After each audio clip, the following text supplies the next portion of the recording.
Thank you. This may be the most important speech I've ever made.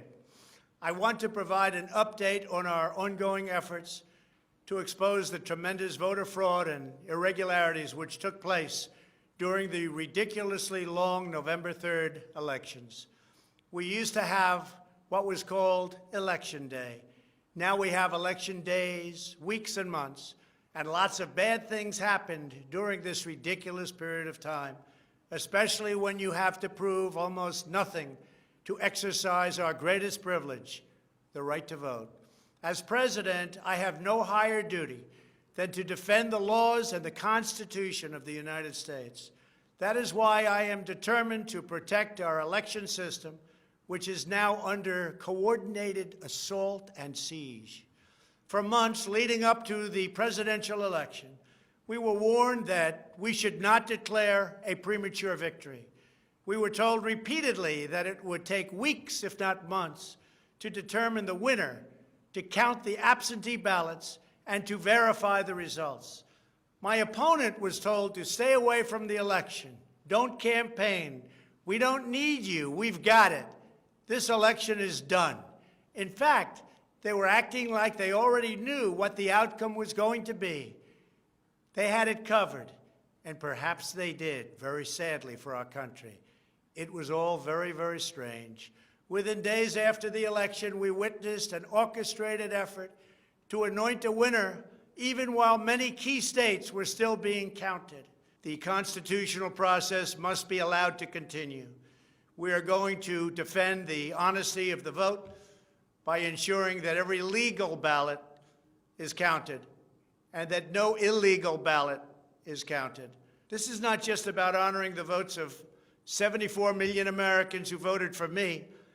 It's about ensuring that Americans can have faith in this election and in all future elections. Today, I will detail some of the shocking irregularities, abuses, and fraud that have been revealed in recent weeks. But before laying out just a small portion of the evidence we have uncovered, and we have so much evidence, I want to explain the corrupt mail-in balloting scheme that Democrats systematically put into place that allowed voting to be altered, especially in swing states, which they had to win. They just didn't know that it was going to be that tough because we were leading in every swing state by so much, far greater than they ever thought possible. While it has long been understood that the Democrat political machine engages in voter fraud from Detroit to Philadelphia to Milwaukee, Atlanta, so many other places, what changed this year was the Democrat Party's relentless push to print and mail out tens of millions of ballots sent to unknown recipients with virtually no safeguards of any kind. This allowed fraud and abuse to occur on a scale never seen before. Using the pandemic as a pretext, Democrat politicians and judges drastically changed election procedures just months and in some cases weeks before the election on the 3rd of November. Very rarely were legislatures involved, and constitutionally they had to be involved. But very, very rarely, and you'll see that as we continue to file our suits, it's constitutionally absolutely incorrect what took place, even from a legal standpoint. Many states, such as Nevada and California, sent millions of live ballots to every person on their voter rolls, whether those individuals had requested ballots or not, whether they were dead or alive. They got ballots. Other states, such as Minnesota, Michigan, and Wisconsin, instituted universal absentee balloting right in the middle of an election year, sending absentee ballot request forms to all voters on all rolls. It didn't matter who they were. This colossal expansion of mail-in voting opened the floodgates to massive fraud. It's a widely known fact that the voting rolls are packed with people who are not lawfully eligible to vote, including those who are deceased have moved out of their state and even are non-citizens of our country. Beyond this, the records are riddled with errors, wrong addresses, duplicate entries, and many other issues. This is not disputed. It has never been disputed.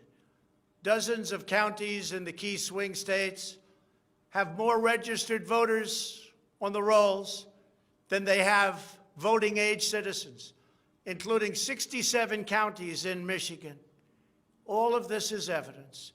In Wisconsin, the state's Board of Elections could not confirm the residency of more than 100,000 people, but repeatedly refused to remove those names from its voter rolls before the election.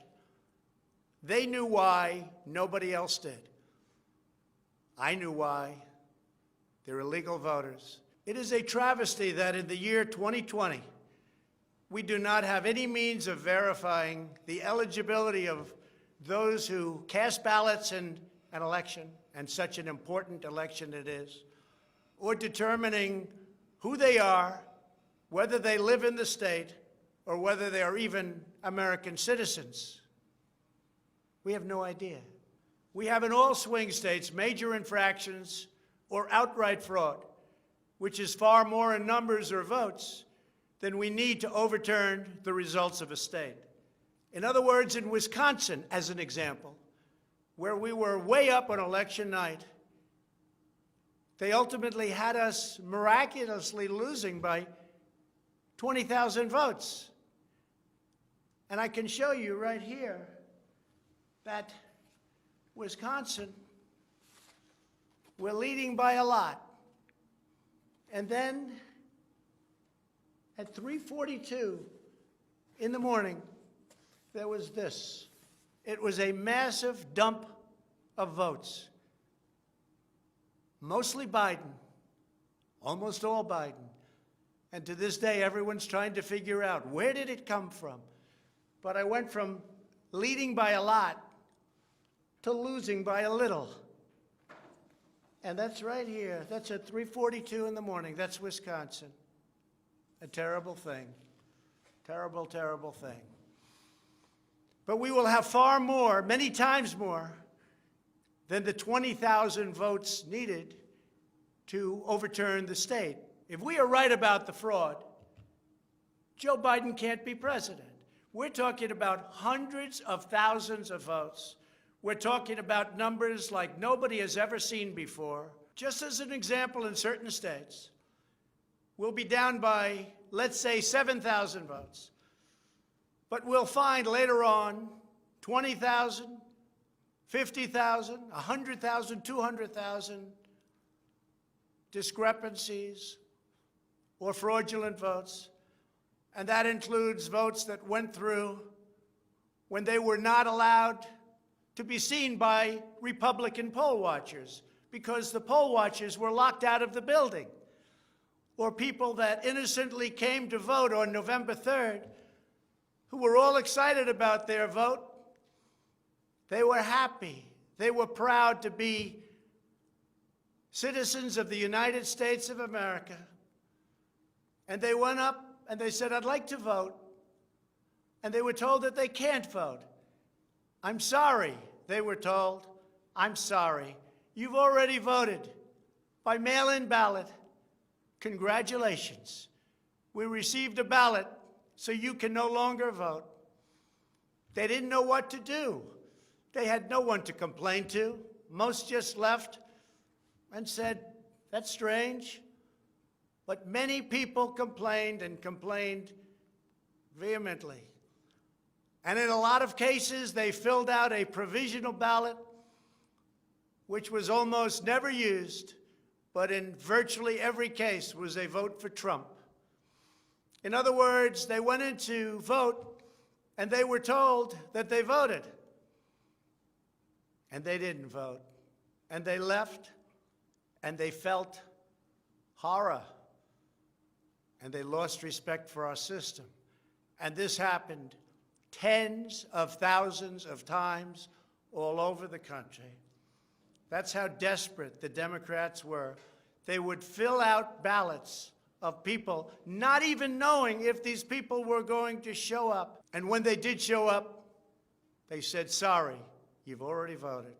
And on top of everything else, we have a company that's very suspect. Its name is Dominion. With the turn of a dial or the change of a chip, you can press a button for Trump and the vote goes to Biden. What kind of a system is this? We have to go to paper. Maybe it takes longer, but the only secure system is paper. Not these systems that nobody understands, including, in many cases, the people that run them, although unfortunately, I think they understand them far too well. In one Michigan county, as an example, that used Dominion systems, they found that nearly 6,000 votes had been wrongly switched from Trump to Biden. And this is just the tip of the iceberg. This is what we caught. How many didn't we catch? Are there hundreds of other examples throughout the country? Are there thousands? We just got lucky, and they called it a glitch. But we found numerous glitches that evening. 96% of the company's political donations went to Democrats, not surprisingly. And frankly, when you look at who's running the company, who's in charge, who owns it, which we don't know, where are the votes counted, which we think are counted in foreign countries, not in the United States, Dominion is a disaster. Election authorities in Texas have repeatedly blocked the deployment of Dominion systems due to concerns about security vulnerabilities and the potential for errors and outright fraud. Every district that uses Dominion systems must be carefully monitored and carefully investigated, but not only for the future. Right now, we're worried about the present and what went on with an election that we won without question. Under my lead, the Republicans won almost every state house in the United States, which they weren't expected to do.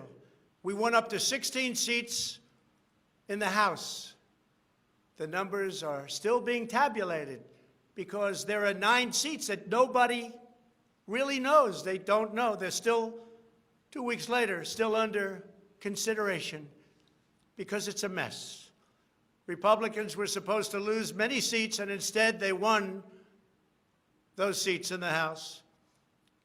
And a very important election that's coming up will determine whether or not we hold the Senate.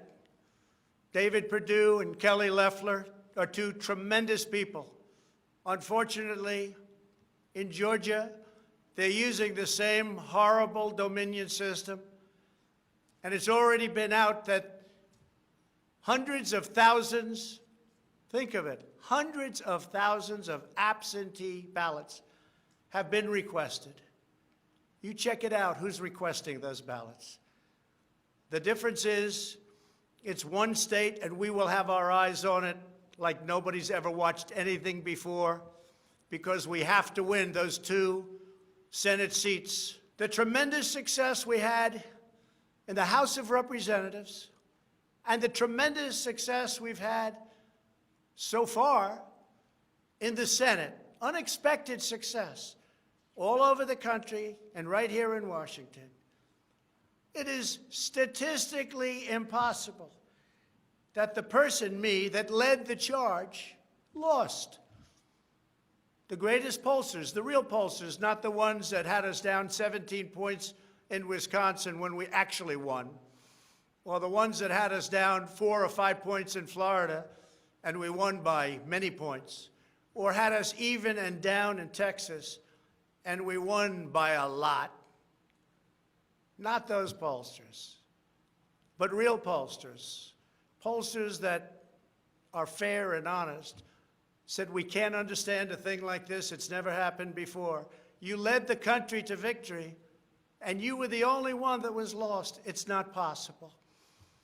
The Speaker of the House of a certain state said, sir, I expected to lose my seat, and instead, because of you and because of that incredible charge and all of those rallies, We got a tremendous victory, and everybody knows it.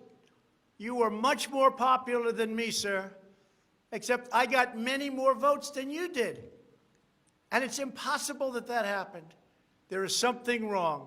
I'll tell you what's wrong. Voter fraud. Here's an example. This is Michigan. At 6:31 in the morning, a vote dump of 149,772 votes came in unexpectedly. We were winning by a lot. That batch was received in horror. Nobody knows anything about it. By the way, there's your line. This is one of many. Here's what is normal. And all of a sudden, look at that. This is normal, normal. Look, even here, normal. And then boom, all of a sudden, I go from winning by a lot to losing a tight race. It's corrupt. Detroit is corrupt. I have a lot of friends in Detroit. They know it. But Detroit is totally corrupt. Look at this. Look at this. That's at 6:31 in the morning. Unexpectedly came in. In the recent recount in Georgia, which means nothing because they don't want to check signatures. And if you're not going to check signatures in Georgia, it doesn't work. But we have a Secretary of State and a governor who made it very difficult to check signatures. Why? You'll have to ask them. But without a signature match or check, it doesn't matter. They found thousands and thousands of votes that were out of whack, all against me. This was during a recount that I didn't even think mattered. They found many thousands of votes, and that recount didn't matter. The one that matters is the one that's going on now. That because of the fact it's so close, they had to, by law, give another recount. But the recount has to be a recount where they check the signatures. Otherwise, they're just checking the same dishonest thing. It won't matter. In this case, the signatures on envelopes are the only thing that is relevant. We will compare the signature on the envelope to the signatures from past elections, and we will find that many thousands of people signed these ballots illegally. The Democrats had this election rigged right from the beginning. They used the pandemic, sometimes referred to as the China virus, where it originated, as an excuse to mail out tens of millions of ballots, which ultimately led to a big part of the fraud, a fraud that the whole world is watching. And there is no one happier right now than China. Many people received 2, 3, and 4 ballots. They were sent to dead people by the thousands. In fact, dead people, and we have many examples, filled out ballots, made applications, and then voted, which is even worse. In other words, dead people went through a process. Some have been dead for 25 years. Millions of votes were cast illegally in the swing states alone. And if that's the case, the results of the individual swing states must be overturned, and overturned immediately. Some people say that's too far out. That's too harsh. Well, does that mean we take a president, and we've just elected a president, where the votes were fraudulent? No, it means you have to turn over the election. And everybody knows, without going much further, and they've seen the evidence, but they don't want to talk about it, what a disaster this election was. A total catastrophe. But we're going to show it, and hopefully the courts, in particular, the Supreme Court of the United States, will see it, and respectfully, hopefully they will do what's right for our country, because our country cannot live with this kind of an election. We could say, let's go on to the next one, but no, we have to look also at our past. We can't let this happen. Maybe you'll have a revote, but I don't think that's appropriate. When those votes are corrupt, when they're irregular, when they get caught, They're terminated, and I very easily win. In all states, I very easily win these swing states, just like I won them at 10 o'clock in the evening of the election. So we're not looking to show you 25 faulty or fraudulent votes, which don't mean anything because it doesn't overturn the state, or 50 or 100. We're showing you hundreds of thousands, far more than we need, far more than the margin, far more than the law requires. We can show many times what is necessary to win the state. The media knows this, but they don't want to report it. In fact, they outright refuse to even cover it because they know the result if they do. Even what I'm saying now will be demeaned and disparaged, but that's okay. I just keep on going forward because I'm representing 74 million people, and in fact, I'm also representing all of the people that didn't vote for me. The mail-in voting scam is the latest part of their 4-year effort to overturn the results of the 2016 election, and it's been like living in hell. Our opponents have proven many times, again and again, that they will say and do anything to get back into power. The corrupt forces who are registering dead voters and stuffing ballot boxes are the same people who have perpetrated one phony and fraudulent hoax after another. You've been watching it now for 4 years. These entrenched interests oppose our movement because we put America first. They don't put America first. And we're returning power to you, the American people. They don't want America first. They only want power for themselves. They want to make money. That's why they don't want me as your president. I've been investigated from soon after I announced I was running for president, when I immediately went to #1 in the Republican primary polls. The investigations never stopped. They went on for 4 years. And I won them all. I beat them all. Russia, Russia, Russia. The impeachment hoax, and so much more. Robert Mueller spent $48 million of taxpayer money investigating me for 2.5 years, issued over 2,800 subpoenas, executed nearly 500 search warrants, issued 230 orders for communications records, and conducted 500 witness interviews, all looking to take me down. There was no collusion in the end, none whatsoever. Senator Marco Rubio, the head of the Senate Intelligence Committee, stated the committee found no evidence that then-candidate Donald Trump or his campaign colluded with the Russian government. And I thank Senator Rubio for that statement. Now I hear that these same people that failed to get me in Washington have sent every piece of information to New York so that they can try to get me there. It's all been gone over and over again.